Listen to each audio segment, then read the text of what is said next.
Hello friends, welcome back to my channel learn English with Manoj Goyal.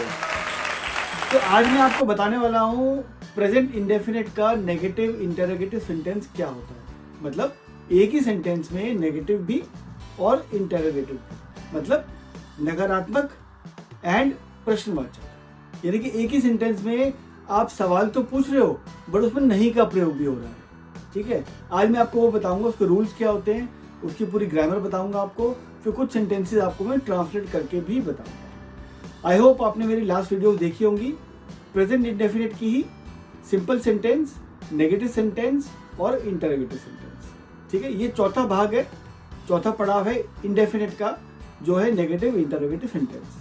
फिर हम next part पे जाएंगे प्रेजेंट टेंस के, जो है कॉन्टिन्यूस टेंस। ठीक है, तो आज हम बात करेंगे नेगेटिव इंटरोगेटिव सेंटेंस की। तो आपको क्या करना है, ध्यान से देखना है और समझना है कि एग्जैक्टली ये होता क्या है। ठीक है, आपको बहुत से लोग नहीं बताते होंगे इस पर्टिकुलर टाइप ऑफ सेंटेंस के बारे में। ये बहुत ही यूनिक है और बहुत कम प्रयोग में आता है, बट आता है प्रयोग में। ठीक है, बट आपको जानना बहुत ज़रूरी है क्योंकि ये भी सेंटेंस एग्जिस्ट करता है। ठीक है, तो एक ही सेंटेंस में हम बात करेंगे आज नेगेटिव की और इंटरोगेटिव की साथ साथ। तो आज हम पढ़ेंगे प्रेजेंट इंडेफिनिट का नेगेटिव इंटरोगेटिव सेंटेंस क्या होता है। तो आइए इसके रूल्स की बात करते हैं। ठीक है, इसके रूल्स क्या होते हैं। सबसे पहला जो है सिंगुलर प्रोनाउन कौन सा इसमें यूज होता है, दूसरा है प्लूरल प्रोनाउन, थर्ड है वर्ब की फॉर्म कौन सी यूज होती है, फोर्थ है हेल्पिंग वर्ब क्या होता है इसका, और फॉर्मूला क्या होता है। फॉर्मूला बहुत इंपॉर्टेंट है। फॉर्मूला आपको आ गया, आपने याद कर लिया, तो आपको मतलब करेक्ट सेंटेंस फ्रेम करना आ गया। ठीक है, तो इसमें सिंगुलर प्रोनाउन कौन कौन से होते हैं, same case, he, she, it या कोई नाम।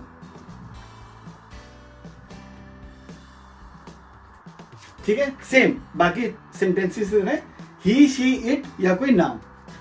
प्लूरल प्रोनाउन क्या होते हैं, I, you, we and they.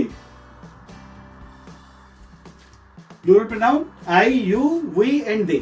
Okay, verb की फॉर्म कौन सी लगती है इसमें, वर्ब की फॉर्म लगती है इसमें फर्स्ट फॉर्म।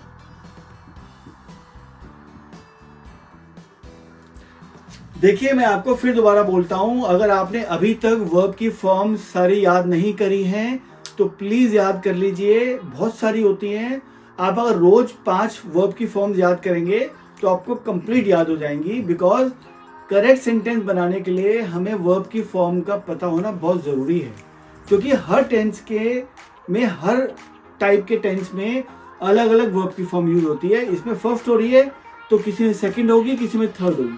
तो आपको पता होना चाहिए कि एक वर्ब की फर्स्ट फॉर्म क्या होती है, सेकंड क्या होती है, थर्ड क्या होती है। अगर आप ये गलत लिखेंगे तो आपका सेंटेंस गलत हो जाएगा। तो एक एक एलिमेंट बहुत इंपॉर्टेंट है। ठीक है, खासतौर पे वर्ब की फॉर्म्स। मैंने एक वीडियो बनाई है वर्ब की फॉर्म से, आप चाहे तो वो देख सकते हैं। इसका लिंक मैंने नीचे डिस्क्रिप्शन में दिया हुआ है और बाकी भी आप चेक कर सकते हो। ओके, अब हेल्पिंग वर्ब क्या होता है इसमें। हेल्पिंग वर्ब सेम होता है, डू या डन। आपको पता ही है, जो डू हेल्पिंग वर्ब होता है वो प्लूरल प्रोनाउन के साथ यूज होता है, और जो डज हेल्पिंग वर्ब होता है वो सिंगुलर प्रोनाउन के साथ यूज होता है। ठीक है, अब बात करते हैं फॉर्मूले की। इसका फॉर्मूला क्या होता है, क्योंकि इस टाइप ऑफ सेंटेंस में नेगेटिव भी है और इंटरोगेटिव भी है। ओके, तो अब इंटरोगेटिव है तो सबसे पहले क्या आएगा, हेल्पिंग वर्ब आ जाएगा, राइट। तो सबसे पहले मैं शॉर्ट फॉर्म लिख रहा हूं यहाँ पे हेल्पिंग वर्ब की, HV।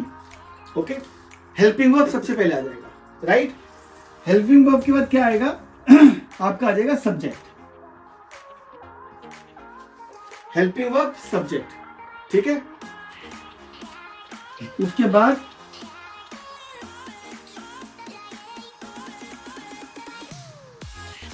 नॉट, क्योंकि ये नेगेटिव इंटरोगेटिव सेंटेंस है। तो helping verb subject not, not के बाद क्या आएगा हमारा वर्ब। ओके, नॉट के बाद आएगा वर्ब। वर्ब के बाद क्या आएगा हमारा, जो बचता है वो हमारा बचता है ऑब्जेक्ट, और उसके बाद हमारा क्वेश्चन मार्क, क्योंकि ये इंटरोगेटिव सेंटेंस भी है। तो फॉर्मूला देख लिया आपने, helping verb, subject, not, verb, object और क्वेश्चन मार्क बाद में। ये इसका करेक्ट फॉर्मूला है, ये आप याद कर लीजिए। इसके हिसाब से आप वर्ड्स को फिट करते जाएंगे, आपका करेक्ट सेंटेंस बनता जाएगा। ठीक है, तो मैंने आपको बता दिया सिंगुलर प्रोनाउन क्या होते हैं, प्लूरल प्रोनाउन क्या होते हैं, वर्ब की फॉर्म कौन सी होती है, हेल्पिंग वर्ब कौन कौन से होते हैं, डू लगता है प्लूरल के साथ में और डव लगता है सिंगुलर के साथ में, और इसका फॉर्मूला क्या है, helping verb, subject, not, verb, object, question mark. ये फॉर्मूला रट लीजिए, आपका काम खत्म। ठीक है, कुछ सेंटेंसेस प्रैक्टिस करते हैं, फॉर्मूले के हिसाब से फिट करके देखते हैं कि सेंटेंस ट्रांसलेट कैसे होता है हिंदी का इंग्लिश में। ओके, फॉर्मूला आप सबने जान लिया, याद कर लिया। सबसे पहले आता है हेल्पिंग वर्ब, फिर आता है सब्जेक्ट, फिर आता है नॉट, फिर आता है वर्ब, फिर आता है ऑब्जेक्ट जो बच गया, और फिर आता है क्वेश्चन मार्क। ठीक है, ये हमारा फॉर्मूला रहता है। अब कोई सेंटेंस लेते हैं हिंदी का, मान लो हम लिखते हैं क्या राम नहीं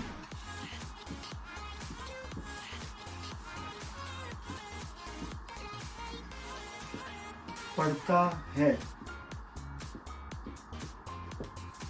अब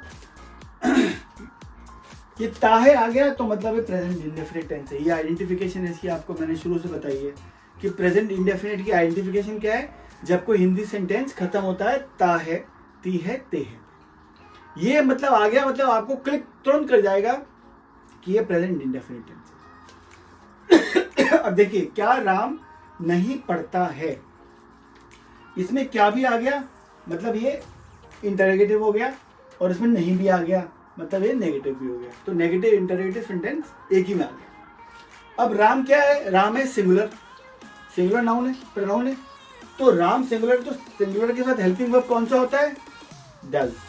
ठीक है, तो सबसे पहले क्या आ जाएगा, हेल्पिंग वर्ब, ये हमारा हेल्पिंग वर्ब है, हमारा सबसे पहले आ गया डज, डज। ठीक है, सब्जेक्ट कौन है, जो काम करता है, करता, राम, सब्जेक्ट हमारा राम, तो डज राम। अब नहीं मतलब नॉट, तो हेल्पिंग वर्ब हो गया डज, सब्जेक्ट हो गया राम, नॉट का मैसेज लिखेंगे, मैंने आपको पहले बताया था, नॉट का एज लिखेंगे। वर्ब क्या मतलब है, पढ़ना, काम का होना, करना, एक्शन। तो एक्शन क्या है इसमें, वर्ब पढ़ना, पढ़ना मतलब read, right. Does Ram not,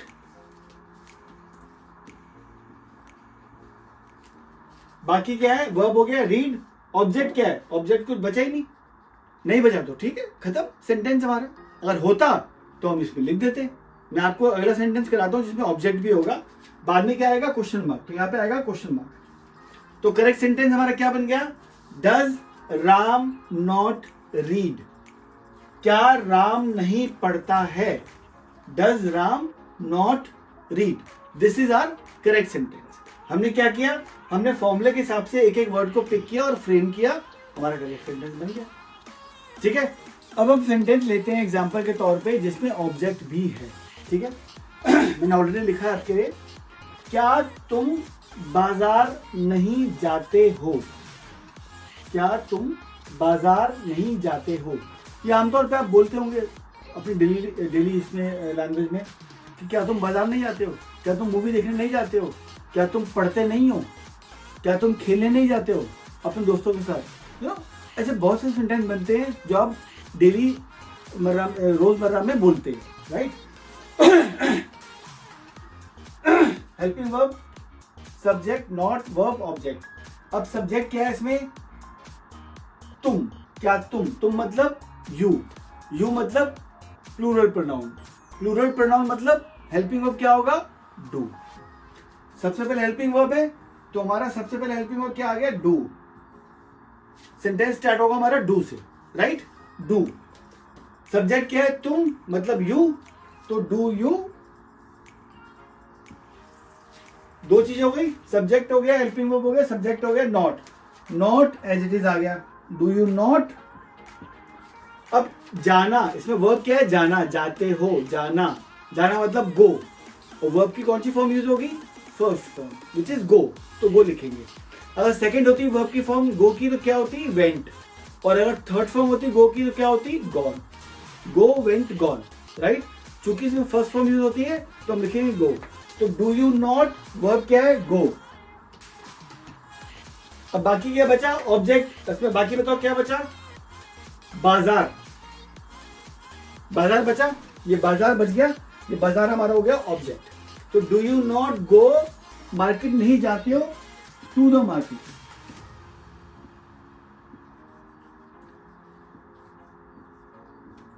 और आगे question, do you not go to the market, market जाना, टू द मार्केट, राइट।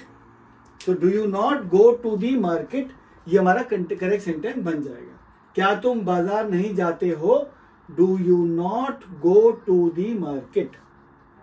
ऐसे ही आप और भी सेंटेंस बना सकते हैं, ठीक है, अलग अलग प्रोनाउन लेके, जैसे हमने एग्जांपल लिया यू का, ठीक है। ऐसे ऐसे बहुत से एग्जांपल्स हैं, जैसे आपने बोला क्या वे नाचते नहीं हैं, ठीक है, क्या मैं अच्छा खाना नहीं बनाता हूं। ये सेंटेंस बता रहा हूं मैं आपको हिंदी के, ठीक है, जिसकी आप इंग्लिश बना सकते हो फॉर्मूले के हिसाब से, राइट। तो आप घर पे थोड़ी प्रैक्टिस कीजिएगा। अगली क्लास में प्रैक्टिस क्लास दूंगा जिसमें मैं आपको 10-15 सेंटेंसेस प्रैक्टिस कराऊंगा। तब तक आप इस टेंस के रूल्स याद करिए, इस टाइप ऑफ सेंटेंस के फॉर्मूला याद करिए, और कुछ सेंटेंस प्रैक्टिस करने घर पे करने की कोशिश कीजिए, ठीक है। तो मिलते हैं नेक्स्ट क्लास में, जहाँ पे हम ढेर सारी प्रैक्टिस करेंगे। Okay guys, thank you.